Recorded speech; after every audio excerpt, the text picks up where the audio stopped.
لیکن مجھے یہ بتائیں کہ آپ کے ابا نے آپ کو کتنی آپشنز دی؟ 200-300 دفعہ نہیں، 2-3 ہزار دفعہ؟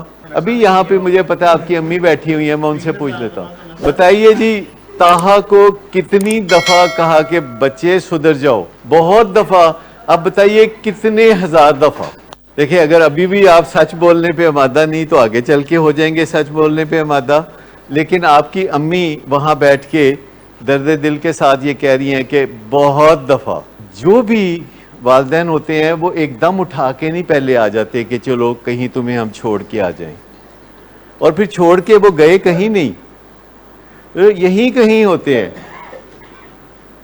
گئے کہیں بھی نہیں. جہاں آپ ہیں روز وہ بھی آتے ہیں اور دھوپ میں بھی آتے ہیں، یعنی اتنی گرمی میں بھی آپ کے پاس آتے ہیں.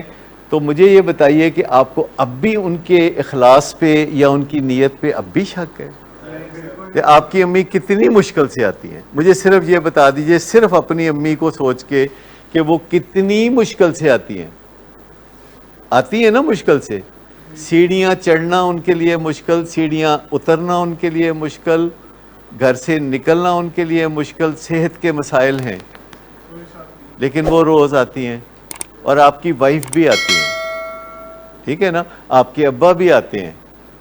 تو آپ صرف اتنا تو کر سکتے ہیں نا کہ صدقے دل سے آپ کہیں کہ جی میں آپ کی مان کے دیکھ لیتا ہوں، میں آپ کی مان کے. دیکھو نا آپ نے اپنی نہیں، مجھے بتائیے آپ نے اپنی کتنی عرصے کے لیے کروائی؟ جو اپنی من مانیاں کی وہ کتنے عرصے کے لیے کی؟ 2-3 سال. تو دوسرے کی یعنی اپنی امی کی، ابا کی اور ڈاکٹروں کی کتنے عرصہ ماننی چاہیے؟ 2-3 سال. 2-3 سال. 2-3 سال. اور اس کا ایک پارٹ ہے چھوٹا سا جو مشکل پارٹ ہے، وہ اس کا مشکل پارٹ ہے جو کہ انڈور پارٹ ہے. اور وہ بھی صرف اس لیے آپ کو کرنا پڑا کہ آپ نے پہلے ماں باپ کی مانی نہیں. اگر آپ بھاگ بھاگ کے آتے علاج کے لیے تو والدین کبھی بھی والدین نہ کہتے کہ جی آپ کو انڈور کراتے ہیں. آپ بھاگ کے آتے. نہیں، ایسی بات نہیں ہوتی. انہوں نے آپ کو ہر طرح کی آپشنز دی ہوتی ہیں. انہوں نے کہا ہوتا ہے کہ چلو میرے ساتھ ڈاکٹر پہ، اور آپ کہتے ہیں کہ تسی جاؤ، مینوں نہیں ضرورت، تسی پاگل ہو. جب کوئی مجھے کہتا ہے نا کہ جی ہم نے اپنے پیشنٹ کا علاج کروانا ہے اور وہ راضی نہیں ہے، تو پھر کچھ سوال ان سے کیے جاتے ہیں، پھر وہ اس کے کچھ جواب دیتے ہیں، پھر ہم سوچتے ہیں، پھر ہم فیصلہ کرتے ہیں. یہ پروسیس کئی دنوں کا بلکہ کئی ہفتوں کا چلتا رہتا ہے، اور باقاعدہ سوچ سمجھ کے پھر بات ہوتی ہے. اصل بات یہ ہے کہ کچھ اپنی مرضی کو والدین کے سامنے اور ان لوگوں کے سامنے جن کی ذمہ داری آپ کے والدین نے لگائی ہے، ان کے سامنے اپنی مرضی کو تھوڑا ڈھیلا کر کے تو دیکھو، سرنڈر کر کے تو دیکھو، کیونکہ بات تبھی بنے گی جب آپ نے بنانی ہے. لیکن ہم انتظار میں ہیں کہ کب آپ ہمیں اجازت دیتے ہیں کہ ہم آپ کی کوئی خدمت کر سکیں. ہمارا کوئی ایسا دعویٰ نہیں ہے کہ اگر آپ اڑی کر لیں گے تو ہم آپ کو ٹھیک کر لیں گے. ہمارا صرف یہ دعویٰ ہے کہ ہم آپ کو منا لیں گے. ہمارا صرف دعویٰ ہے کہ ہم آپ کو منت سماجت سے منا لیں گے، پیار سے منا لیں گے، ہدایات سے منا لیں گے، کوئی ایویڈنس سے منا لیں گے، کوئی ریفرنس سے منا لیں گے، کوئی نہ کوئی ایسی چیز ہم کریں گے جس سے آپ مان جائیں گے. کیونکہ ہمیں منانے کا تجربہ ہے، ہمیں دھونس جمانے کا نہیں تجربہ، ہمیں منانے کا تجربہ ہے کہ ہم آپ کے ساتھ بات چیت میں کچھ ایسا انٹریکشن کریں گے کہ جس سے آپ مان جائیں گے، اپنی زندگی کو اچھا بنانے پہ مان جائیں گے، اور جو محنت ہے اس دن رنگ لانی شروع ہو جائے گی. اور یہ فرق تو آتا رہتا ہے، کسی کے اوپر 10ویں دن، کسی کے 20ویں دن، کوئی 50ویں دن، کوئی 100ویں دن. لیکن میں آپ کو بتاؤں کہ ادھر جو بیٹھے ہوئے ہیں اور بھی پھیلے ہوئے سب، جن کو 6 مہینے سال ہو گیا ہے، ان کی بھی تھوڑی تھوڑی دکھن اپنی جگہ باقی ہے. اور یہ تو سمپل سی بات یہ ہے کہ کمپیئر اگر آپ کرتے ہیں نشے کے دنوں کو ان دنوں سے، تو کمپیریزن تو کوئی بنتا نہیں ہے. کمپیریزن کوئی بنتا ہے؟ ہاں تھوڑی تخی لگی رہتی ہے، بوریت ہوتی رہتی ہے. اٹھ کے ٹورو تو گھر والے کہندے نے کتنے چلے ہیں، تو کچھ نہ کچھ گھر والے بھی اپنا کرتے رہتے ہیں نا کچھ، وہ بھی مصروف رہتے ہیں کیونکہ ان کو عادت پڑ گئی ہوتی ہے آپ کا ہر طرح سے دھیان رکھنے کی. تو اب آپ ٹھیک بھی ہو تو کہتے ہیں چلو دھیان رکھ چھڑنے.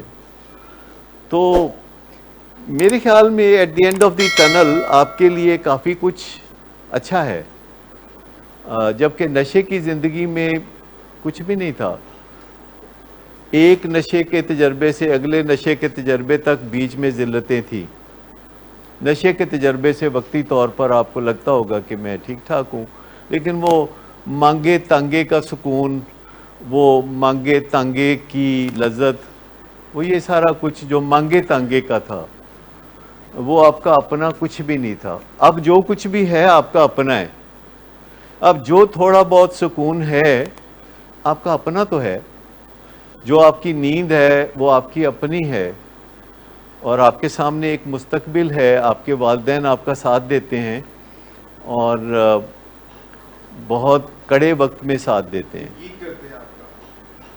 آہستہ آہستہ یقین بھی کرنے لگیں گے، اور جو وقت گزرتا جائے گا آپ کریڈیبلٹی اپنی بناتے چلے جائیں گے، اور یہاں کہیں آپ کو کوئی نہ کوئی ایسا منظر، کوئی نہ کوئی ایسی بات جو ہے دل کو چھو جانے والی، وہ آپ کو مل سکتی ہے، جس کے نتیجے میں آپ مان جائیں گے. یہاں تو ایک پوری زندگی ہے جو صبح سے شروع ہوتی ہے. جب آپ جاگتے ہیں تو ناشتے کے بعد ایک گروپ ہوتا ہے، پھر دوسرا گروپ ہوتا ہے، پھر تیسرا ہوتا ہے. لیکن اگر آپ سچی بات پوچھیں تو اس بات کا بھروسہ نہیں ہے، اس بات کا بھروسہ نہیں ہے کہ آپ جو دستیابی ہے اپنی وہ یقینی بنائیں گے. اصل بات یہ ہے کہ جب بھروسہ ہو تب کی بات ہے نا. لیکن میں آپ سے سیدھی بات کر رہا ہوں نا کہ دیکھیں ان سے میں کہوں کہ آپ روز آ جائے کریں گے، اگر میں کہوں کہ میں آپ کو آؤٹ ڈور کر دیتا ہوں تو روز آ جائے کریں گے. ہاں دیکھیں اس تو آپ تو زیادہ کالے نہیں. مجھے اعتراض کوئی نہیں، پر میں آپ کے پاپا کو یہ صلاح نہیں دے سکتا کہ وہ اپنا کام کاج چھوڑ کے یہیں ڈیرے لگا لیں. میں چاہتا ہوں کہ وہ روز آئیں اور اپنے حصے کا جو رول ہے، جو اپنا کردار ہے آپ کی بہتری میں، اس کو سیکھ لیں، تگڑے ہو جائیں، اور جو وہ جدوجہد کر رہے ہیں کئی سالوں سے کہ آپ کی زندگی کو نکھار دیں، سنوار دیں، تو میں چاہتا ہوں وہ سیکھ لیں یہ کام. اس لیے میں روز ان کو تکلیف دیتا ہوں. پر اگر میں ان کو کہوں گا کہ 24 گھنٹے ایتھے ہی رہو اور پاپا ساتھ رہیں اور ماما ساتھ نہ رہیں، تو پھر اس جوڑے کو آپ نے پھر علیحدہ علیحدہ اس طریقے سے کر کے تکلیف پہنچانی ہے. یہ تو کوئی اچھی بات نہ ہوئی کہ وہ اکٹھے اچھی بھلی زندگی گزار رہے ہیں. کراچی سے ایک پیشنٹ آج سے کوئی 10 سال پہلے ایک آئے تھے، اور وہ آئے تھے اور داخل ہوئے تھے، اپنی مرضی سے داخل ہوئے تھے، فیملی بھی ساتھ تھی، اور اچھی طرح سے مطلب سوچ سمجھ کے آئے تھے اور پھر داخل ہوئے. اور کوئی 2-3 دن کے بعد ان کا بھی موڈ آپ کی طرح پھر بدل گیا، اور وہ یہ کہنے لگے کہ بھی میں تو جانا چاہتا ہوں. میں نے کہا کہ آپ کیوں جانا چاہتے ہیں؟ تو انہوں نے کہا کہ ایکچولی میں جو سوچ کے آیا تھا نا، یہ ری ہیب ویسا نہیں ہے. میں تو سوچ کے آیا تھا کہ بہت بڑا ری ہیب ہوگا 400-500 ایکڑ میں، اور وہاں سوئمنگ پول ہوں گے، اور وہاں گھوڑے ہوں گے جن کو ہم سواری کریں گے. میں نے ان کو کہا کہ اگر مجھے بتائیے کہ اگر یہ 400-500 ایکڑ کا ری ہیب ہوتا اور یہاں سوئمنگ پول ہوتے اور یہاں گھوڑے ہوتے تو پھر تو آپ رہتے نا. کہتے نہیں میں ایکچولی رہ نہیں سکتا، میں جو ہے نا اپنی بیوی کے بغیر نہیں رہ سکتا، اور مجھے یہاں آ کے تجربہ ہوا ہے کہ بیوی کے بغیر رہنا تو بہت میرے لیے ناممکن ہے. تو میں نے کہا اگر میں آپ کی بیوی کو ساتھ رہنے کی اجازت دے دوں تو پھر تو آپ رہیں. تو کہنے لگے نہیں خالی بیوی کا نہیں مسئلہ، میری گرل فرینڈز بھی ہیں اور میں ان کے بغیر بھی نہیں رہ سکتا. میں نے کہا کہ اگر آپ کی ساری گرل فرینڈز سمیت آپ کی بیوی کو بھی یہاں رہنے کی اجازت دے دیجیے پھر تو آپ رہیں گے نا. تو کہنے لگے کہ نہیں میرے بہت سے دوست بھی ہیں میں ان دوستوں کے بغیر بھی نہیں رہ سکتا. تو میں کہا اگر آپ کے سارے دوستوں کو, ساری گرل فرینڈز کو اور آپ کی بیوی کو اگر ہم یہاں رہنے کی اجازت دے دیں تو پھر آپ نے کہتے نہیں ڈاکٹر صاحب میں رہ نہیں سکتا. تو میں نے کہا کہ اس کی وجہ کیا ہے؟ کہتے ہیں وجہ تانوں بھی پتہ ہے تو وجہ مینوں بھی پتہ ہے. مجھے پتہ ہے پر آپ کا کیس جو ہے وہ ڈیفرنٹ ہے, پر وہ اس میں کسی نہ کسی طریقے سے جو منصوبہ بنا ہے نا, آپ نے اس میں اپنا دل ڈالنا ہے. جو منصوبہ بنایا تھا نا, آپ آئے تھے یہاں پہ اپنے والدین کے ہمراہ.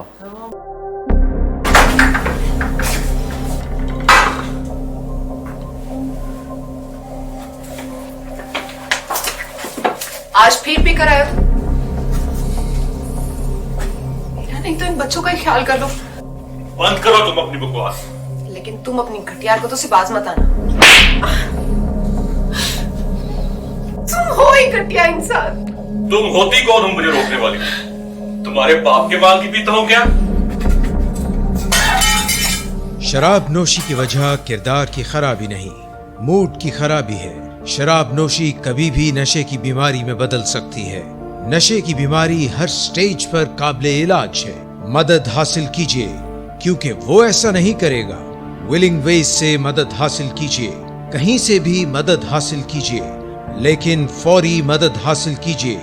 جس معجزے کے انتظار میں آپ نے بہت دیر کر دی, اب وہ دستک دے رہا ہے. مدد حاصل کیجیے, مدد حاصل کیجیے, مدد حاصل کیجیے.